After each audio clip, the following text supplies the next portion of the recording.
கர்த்தருடைய பரிசுத்த நாமத்துக்கு மேம்பட்டதாக வெளிச்சத்தின் பாதைக்கு உங்கள் அன்புடன் அழைக்கணும். நல்ல கூட ஒரு ஆர்சி குருவானவர் ஒரு முறை ஒரு சம்பவத்தை சொல்வதை கேட்க நேர்ந்தது. அதை கேட்டும்போது சிந்திக்கவும் நேர்ந்தது. அதை இன்றைய கிறிஸ்துவ சமுதாயத்தில் நடக்கின்ற பல அவலங்களை அவர் சொன்ன அந்த சம்பவத்தோடு நாம் இன்றைக்கு ஒப்பிட்டு பார்க்க போகிறோம்.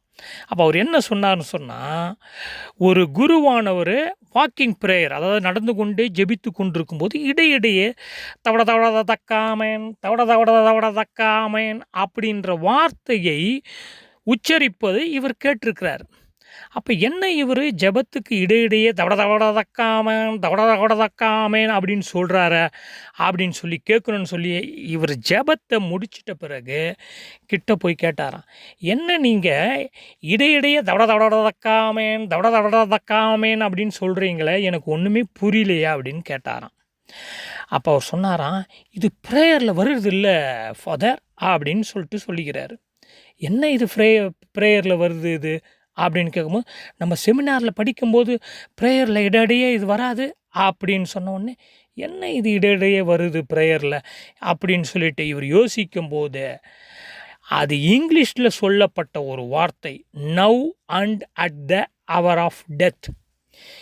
இந்த வார்த்தையை அவரால் கோர்வையாக சொல்ல முடியாததுனால அப்போ அவர் வேகமாக இந்த இங்கிலீஷ் உச்சரிப்பை தான் now and at the hour of டெத்துன்னு தான் தவடக்காமேன் அப்படின்ற மாதிரி அவர் சொல்லு போய் நின்றுக்கிறத இந்த குருவானவர் கண்டுபிடிச்சாராம். அப்போ அந்த குருவானவர் சொல்கிறார், இந்த சம்பவத்தை சொல்லும் போது சொல்கிறாரு, அப்போ now and at the hour of டெத்துன்ற அந்த வாக்கியம் உச்சரிக்க முடியவில்லை, அதனுடைய அர்த்தம் புரியவில்லை. ஆனால் புரியாமலேயே அவர் இப்படியாக அவர் உச்சரித்து கொண்டு அவர் வாக்கிங் ப்ரேயரில் செய்கிறார். நாம் ஜெபம் செய்தால் உணர்வோடு எந்த ஜெபத்தை எப்படி செய்கிறோம் என்ற அந்த உணர்வோடு செய்ய வேண்டும் என்ற அந்த ஒரு சம்பவத்தை மக்களுக்கு உணர்த்தும் வண்ணமாக இந்த கதை சொல்கிறார். இதை கேட்டபொழுது நான் சிந்தித்து பார்த்தேன்.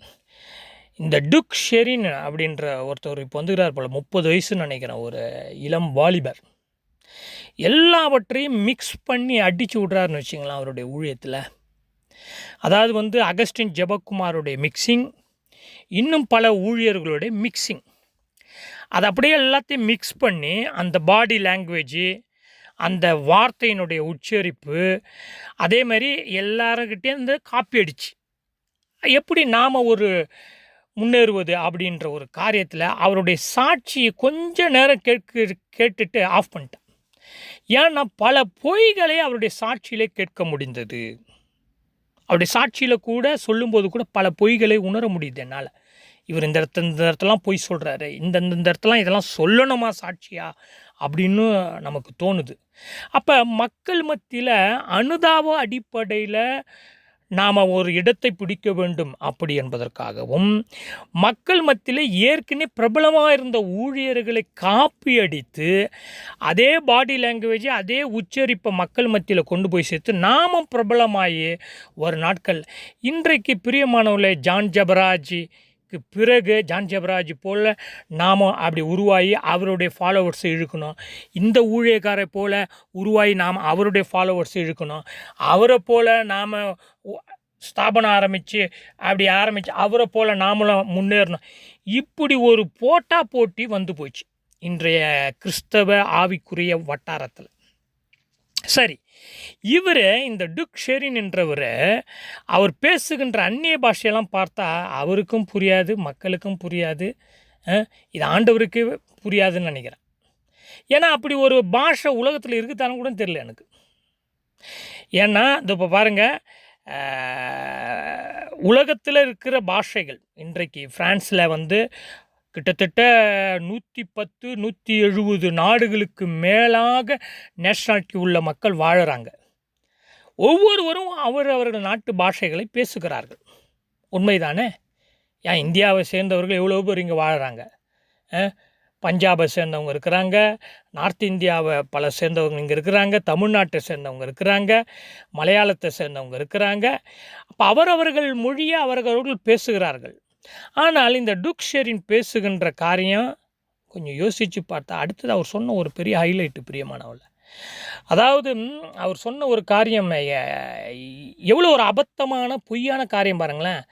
அதாவது அவர் யாராவது கூப்பிட்டு தந்தா, பேய் ஓட்டுறது தந்தா கூப்பிடுங்க, மக்களை சுகப்படுத்தணுன்னா என்னை கூப்பிடுங்க, மற்ற இதுக்கு என்னை கூப்பிடாதீங்க அப்படின்ற மாதிரி ஒரு காரியத்தை அவர் சொல்கிறார். அப்படின்னு சொன்னால் எனக்கு ஒரு கேள்வின்னு வச்சுங்களேன், இந்த டுக் ஷெரின் வாழ்கின்ற பகுதியாக தூத்துக்குடியோ திருநெல்வேலி மாவட்டமோ எந்த ஊர்லேயும் அவர் வாழ்கிறாரோ பிரச்சனை இல்லை, எந்த ஊரில் போய் பிரசங்கம் அந்தந்த இருக்கிற ஹாஸ்பிட்டலில் மருத்துவமனைக்கு சென்று அங்கே இருக்கிறவங்களாம் நோயிலேருந்து இவர் சுகமாக்குனா நல்லது தானே, ஆண்டோடைய நாம அது மூலயமா மகிம்படும் தானே. அப்போ பொய்யான போலியான அற்புதங்களை மக்கள் மத்தியில் காண்பித்து பொய்யான பல உபதேசங்களை போதித்து பைபிளுக்கு விரோதமான சத்தியங்களை போதித்து பெண்கள் மீதே அவர் கையை வைத்து பார்க்க நேர்ந்தது. அப்போ அங்கே பேசுகிறவர்களுக்கும் தாங்கள் என்ன பேசுகிறோம் இந்த குருவானர் சொல்கிறாரு பாருங்க. ஆனால் இந்த குருவாரை சொன்னதுனாச்சா now and at the hour of டெத்துன்ற வார்த்தைனாச்சும் புரியும், அந்த வார்த்தையும் இருக்குது. ஆனால் அதை உள்வாங்க முடியல, அதை உச்சரிக்க தெரியாததுனால அவர் தவட தக்கா அப்படின்ற மாதிரி அவர் உச்சரிச்சுட்டுக்கிறாருன்னு வச்சிங்களேன். ஓகே, அதுவும் மற்றவருடைய பார்வையில் இப்படி கேட்டுக்குது. ஆனால் இன்றைக்கு ஒருவேளை இந்த டுக் ஷெரினாக இருந்தாலும் சரி, மற்றவங்களும் உளறுகின்ற காரியம், அந்நிய பாஷை என்ற பேரில் உளறுகின்ற காரியம், அபிஷேகம் என்ற பேரில் பெண்கள் மீது கையை வைத்து பெண்களை ஊதி தள்ளுகின்ற காரியம், கொஞ்சம் யோசித்து பாருங்கள். இதுக்கெல்லாம் ஒரு சட்டமே ஏற்றலாம் போல தோன்றுகிறது. தமிழ்நாட்டில் ஒரு சட்டம் கொண்டு வரலான்னு நினைக்கிறேன் நான். எனக்கு அப்படி தான் தோணுது. தமிழ்நாட்டில் ஒரு சட்டம், அதாவது பைபிளை ஆராய்ச்சி பண்ணி இது உண்மையாலுமே பைபிளில் இருக்கிற காரியம்தானா அப்படின்னு நீதிமன்றத்தில் பைபிளை அறிந்தவர்கள் சொன்னால், இந்தமாரி காரியம் செய்கிறவங்கெல்லாம் என்ன செய்கிறது அவங்கெல்லாம் கொஞ்சம் யோசித்து பாருங்கள். பைபிளுக்கு எல்லாம் விரோதமானது. இதனால் தான் ஆண்டவருடைய நாமம் தூஷிக்கப்படுகிறது. ஆண்டவருடைய நாமம் போய் இன்னும் சரியாக மக்களுக்கு போய் சேரவில்லை. ஏதோ ஒரு மூட நம்பிக்கையில் குருட்டாட்டத்தில் இன்றைக்கு மக்கள் என்ன செய்து கொண்டிருக்கிறார்கள் என்றால் ஓடிக்கொண்டிருக்கிறார்கள். அதை வைத்து பல ஊழியர்களும் பிழைப்பு நடத்தி கொண்டிருக்கிறார்கள். பலரை மூட நம்பிக்கையிலே வழி நடத்திட்டாங்க. இன்னைக்கு அதாவது உலக தேவைகளை மாத்திரமே மையப்படுத்தி இன்றைய பிரசங்கங்களும் போதனைகளும், அதற்காகவே மக்களும் வருகிறார்கள். யாரும் உண்மையான நற்செய்தி, உண்மையான சுவிசேஷம், உண்மையான உபதேசம், உண்மையாக இயேசுவை பின்பற்றுகின்ற காரியம் இன்றைய திருச்சபையில் பரிசுத்தம், மனம் திரும்புதல், உத்தமம், உண்மை, நீதி இது பிரசங்கிக்கப்பட்டு மக்கள் இதை ஃபாலோ பண்ணுவதற்கு தங்களை அர்ப்பணித்து அன்றாட வாழ்க்கையில் தாங்கள் வாழ்கின்ற சமூகத்தில் அதை பிரதிபலிக்கிறார்கள் என்றால் இல்லை. அப்போ மக்களுடைய அறியாமையை பயன்படுத்தி, மக்களுடைய பைபிள் அறிவின்மையை பயன்படுத்தி இந்த டுக் ஷெரினை போன்றவர்கள், இதற்கு முன்பாக இருந்தவர்கள் எல்லோரும் விளம்பரத்தையும் புகழையும் பணத்தையும் தேடி இன்றைக்கு பெருக்கி விட்டார்கள், பெருத்து விட்டார்கள். எனவே தயவுசெய்து மனம் திரும்ப வேண்டிய காலம். நாம் ஜெபம் பண்ணுவது, நாம் ஆராதிப்பது எல்லாமே உணர்வோடு அர்த்தத்தோடு இருக்க வேண்டும் என்று இயேசு கிறிஸ்து தெளிவாக பேசுகிறார். மலை பிரசங்கத்தை வாசித்து பாருங்கள். ஒரு சகோதரி அப்படி தான், அதாவது திருச்சபை ஞாயிற்றுக்கிழமை ஆராதனைக்கு நீங்கள் வரலன்னு சொன்னால் உங்கள் சந்தோஷம் துக்கமாய் மாறுன்னு சொல்லிட்டு அல்லேலூயான்றாங்க. அப்போ எங்கே அல்லேலூயா போடணுன்னு கூட தெரில, அல்லேலூயாவுக்கும் அர்த்தம் தெரில. நடுநடுவில் அல்லேலூயா, நடுநடுவில் ஆமென். எதுக்கு இயேசு கிறிஸ்து அப்படியே அவருடைய தலையிலேருந்து அவருடைய முள்முடியிலேருந்து ரத்தம் சொட்ட வழிகிறது அல்லேலூயா அப்படின்றாங்க. அப்போ தயவுசெய்து பிரியமானவர்கள, எல்லாவற்றுக்கும் உண்மை தெளிவு பைபிளில் தெளிவாகுது எல்லாமே. தயவுசெய்து பைபிளை படிங்க மக்களே, தயவுசெய்து பைபிளை படிங்க. இந்தமாரி டுக் ஷெரின் இந்தமாரி ஆளுங்கள்லாம் போய் மாட்டாதீங்க, உங்கள் பணத்தையும் கொடுக்காதீங்க. கர்த்தருடைய வார்த்தையை தெளிவாக வாசித்து உணர்வடைங்க, உணர்வோடு ஜெபம் பண்ணுங்க, வாழ்க்கையில் வாழ்ந்து தேவனை ஆராதிப்போம், ஜெபம் செய்வோம். எங்களை அதிகமாக நேசிக்கிற பரலோக பிதாவே, ஆண்டவரே, ஜெபம் உணர்வோடும் ஆராதனை எங்கள் வாழ்க்கையோடும் சம்பந்தப்பட்டபடியால் எங்களுடைய ஜெபம் ஆராதனை எல்லாம் எங்களுடைய வாழ்க்கையோடு இணைந்து அது உம்மிடத்தில் சேர ஊழியர்களுக்கு எங்களுக்கும் கிருபை செய்யுங்க. போலியான ஊழியர்கள் மனம் திரும்ப, மக்களை ஏமாற்றுகிற ஊழியர்கள் மனம் திரும்ப ஆண்டவரே கிருபை செய்யுங்க.